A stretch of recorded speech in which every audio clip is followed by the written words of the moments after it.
Good evening. I am your bard, your storyteller, your curator of tales, your teller of stories. I am Archibald, and welcome to episode 23 of Fabulously Creepy Stories. Now, we have another set of micro stories this time around from Edwin Crow. He has become quite a regular of our authors on this series.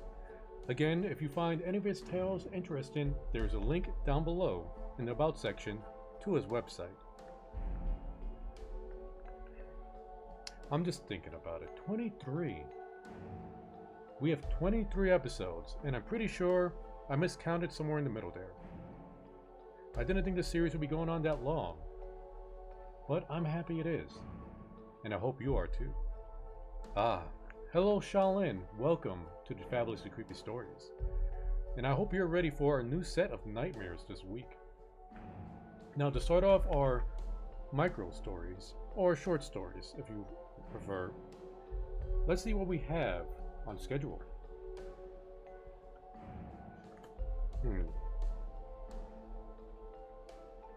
Our first story.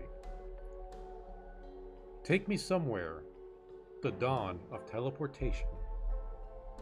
Written by Edward Crow.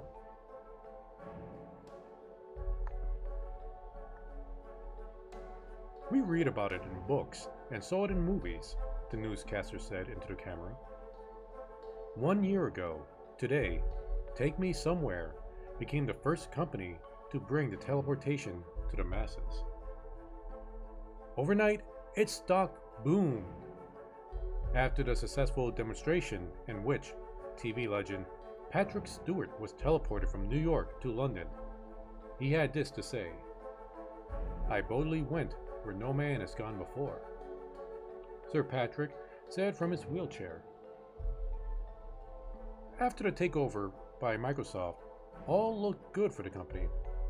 However, the Earth-wide installation program ran over budget. It meant corners were cut. CEO Sean McCloud was found dead shortly after the warehouses in the now deserted city of Detroit were discovered.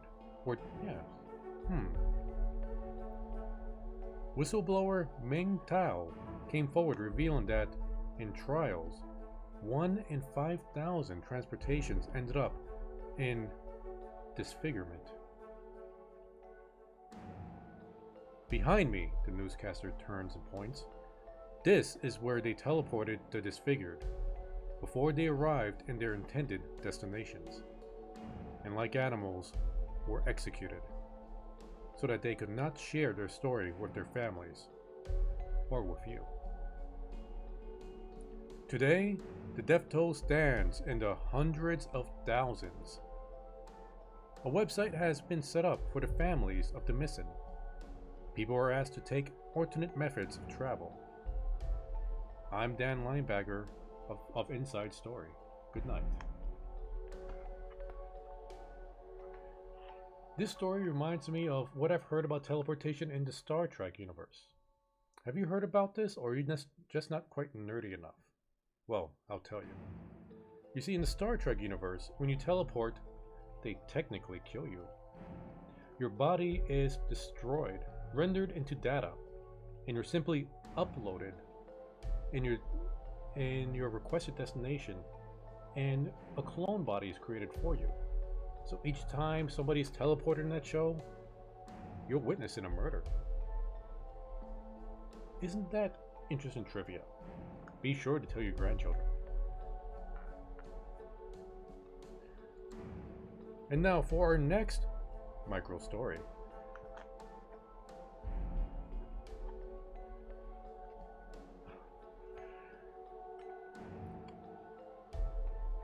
Do I regret anything? Personally, I really do.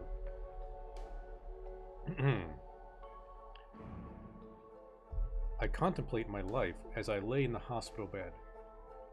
I know these are my last days. Do I regret anything?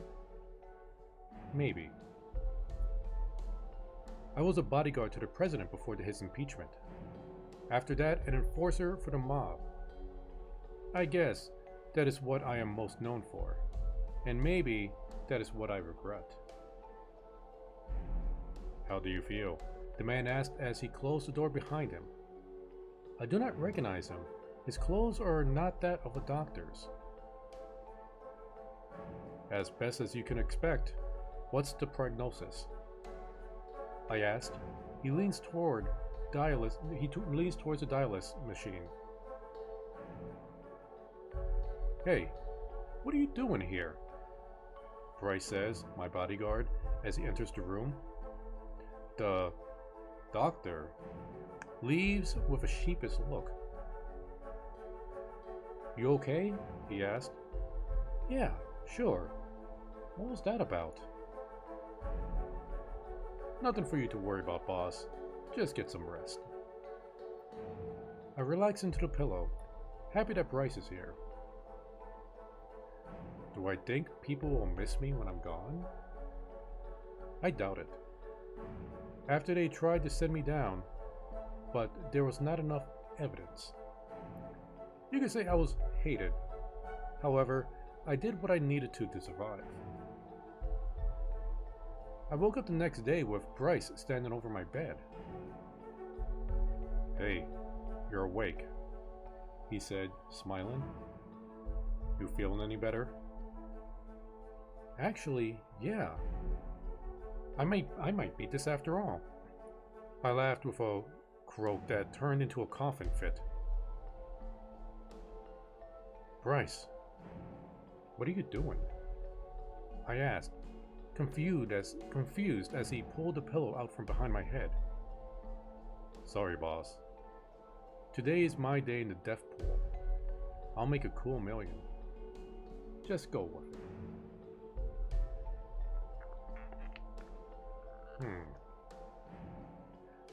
I guess the real regret there is not joining in on the death pool. Well, I hope you're enjoying these micro stories so far. I do like the shorter, quick bite-sized stories from time to time. You get your thrill and you get your nightmares from it far easier, far quicker. Although there is something to say about listening to the much longer, drawn-out, atmospheric kind of stories. I guess it depends on what you're in the mood for. So let's move on to our next micro story.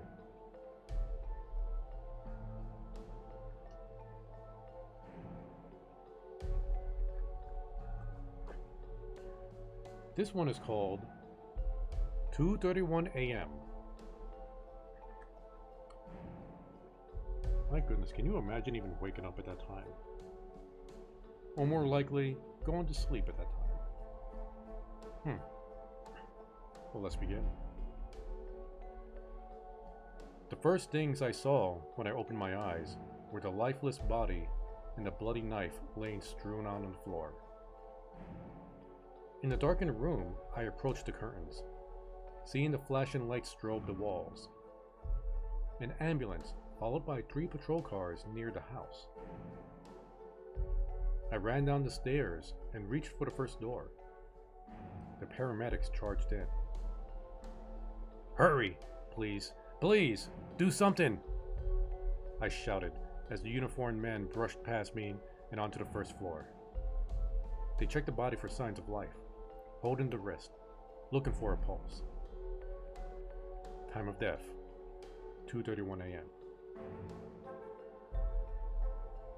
No! Please, no! I cried.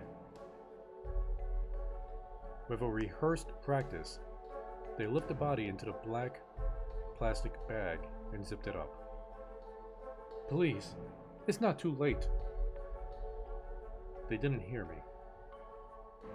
I watched as my body was taken out of the room. I sunk down in the bed and stared at the flashing lights that decorated the walls, seeing them fade away, leaving me in silence of the empty house now.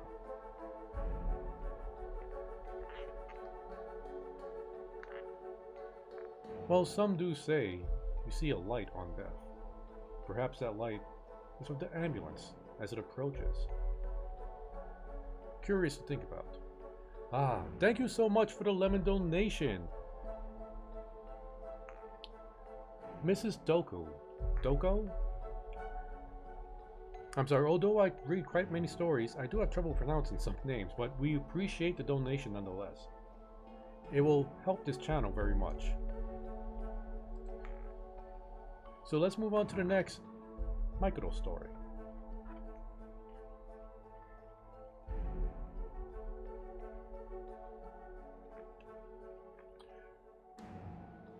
This one is called OCD. I have obsessive compulsive disorder. I'm not a germaphobe or a checker. I just really hate odd numbers. It's hard to explain. I just don't feel right and I have to rectify it. I see one shoe on the floor. I have to find the other before the anxiety becomes unbearable. I buy food in pairs. I have 2 cars, even though I only really use one. I was so delighted when my kids were born and I had twins, identical ones at that. They were the light of my life, and for the longest time, I got my OCD under control. It's amazing how the love of someone you created can change the way you think about things. How silly I was to think something so arbitrary as odd numbers could rule my life. Thank God for the miracle of life. When my daughter Sally became sick with pneumonia, it sent me into depression. I watched as my sweet little child withered away. I sat on the chair next to her bed when the nurse came along and pulled the sheet over her face. Looking at the linen pulled taut over my daughter's face, my legs started jittering. A cold sweat gathered on my brow. I hate odd numbers. What do I do with the other one?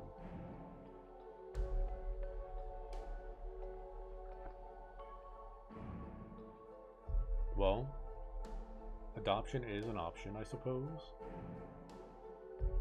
But I'm not sure which one is more nightmarish, really.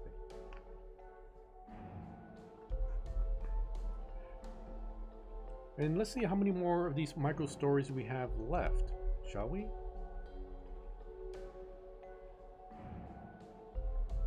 Ah, yes, this is the last of the stories we have for tonight.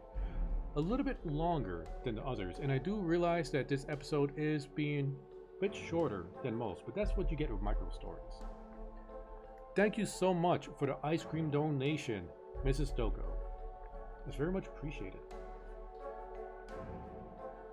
So for our final story, it is called Message Received. You're going to die tonight. That is a text message you can take several different ways. You can panic, especially if it was from an unknown number. You can scoff at it, or you can ignore it. I ignored it. Sitting in my living room, basking in the light of the widescreen, slightly drunk, I had no time to entertain idle threats. Another 5 minutes and the phone vibrated again, toppling off the table and crashing to the floor. I sighed, trying to keep my eyes on the TV. You son of a gun, I scolded the piece of electronics as I saw the player celebrate on the screen. I leaned forward and picked up the ancient phone from the floor. I'm not technically savvy. I don't need the latest iPhone or gadget. I live for 2 things, my wife and my sport. And the effer has ruined one of them. You can't ignore me, the dot matrix displayed announced. F off, I typed, each button press unnecessarily firm. I smiled as the once celebrating players argued with the ref, their goal disallowed. I took a large gulp of my now warming beer. I looked at the buzzing phone. Feisty little one, aren't you? Are you going to be able to keep that up when I gut you like a fish? The alcohol warmed my head, allowing the alpha male instinct to run wild in my bloodstream. I'd kick in your teeth before you had the chance. Each letter typed in caps, by the way. Standing up, I finished the message and threw the phone onto my chair and made my way into the kitchen. Effing prick, I thought to myself. Taking an ice-cold beer out of the fridge, I heard the phone ring again. Closing the door, I mentally composed the next message as I stormed back in. Didn't I tell you, little puss? I'm watching you, winky face. I picked up the phone. A sobering feeling enveloped me. The curtains. They were closed tight. Moving to the side of the window, I peered through. I felt the device in my hands. Looks like I got your attention. I typed back. What do you want from me? Again in all caps. I want to play with your insides. I read the words back to myself a couple of times, trying to connect the pixelated text with that of a human's interaction. I suddenly felt alone. I wish my wife was home from work. Sitting down in the chair, I gazed at the screen, awaiting another message to come in. I typed, "Who are you?" Again in caps, and using text speak. He receives a smiley face. I thought you'd never ask. I said I'd find you one day. I reply with, I don't know who you are. But you do, sweetie. I type back, sweetie? Oh, don't play coy. You have no idea how long I've been waiting to slit you open.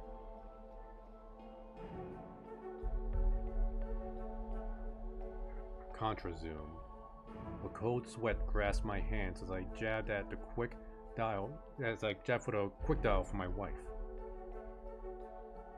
Crap. Voice message. Honey, it's David. Stay where you are. Do not leave work. I've heard the roar of the crowd celebrate on the TV behind, but I no longer cared about it. Panicked, I scanned the vicinity for my keys. Exiting the house, I got in my car. The few beers I had weighed on my conscience, but my wife meant more. Reversing out of the drive, I picked up the phone again and saw the latest message. You're going quiet on me now?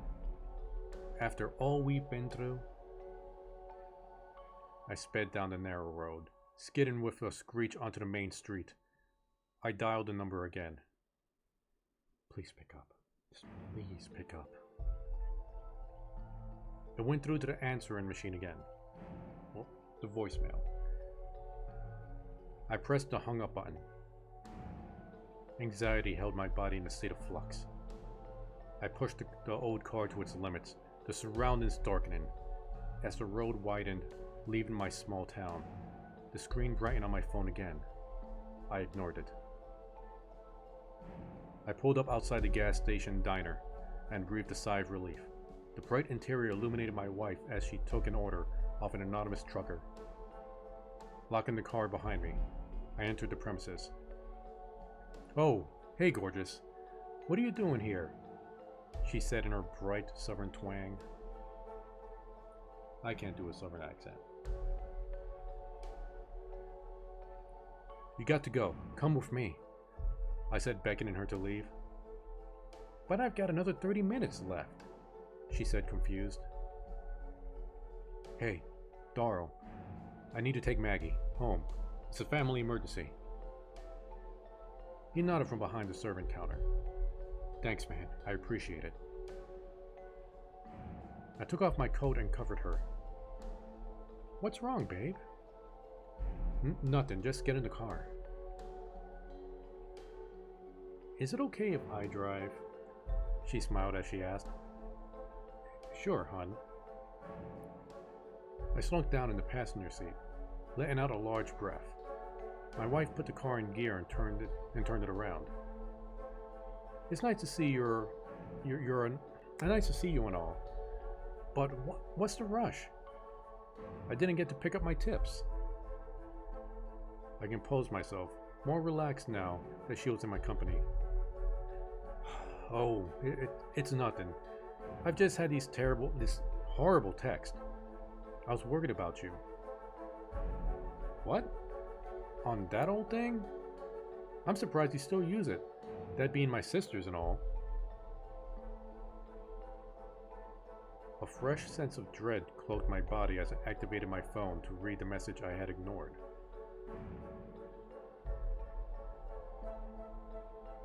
You gave me it. It was yours. She laughed. Oh, hell no. You wouldn't catch me dead using something as old as that. That was Christine's. Holding the mobile, the blue glow on the screen lightened up my face. I read the message. Who are you?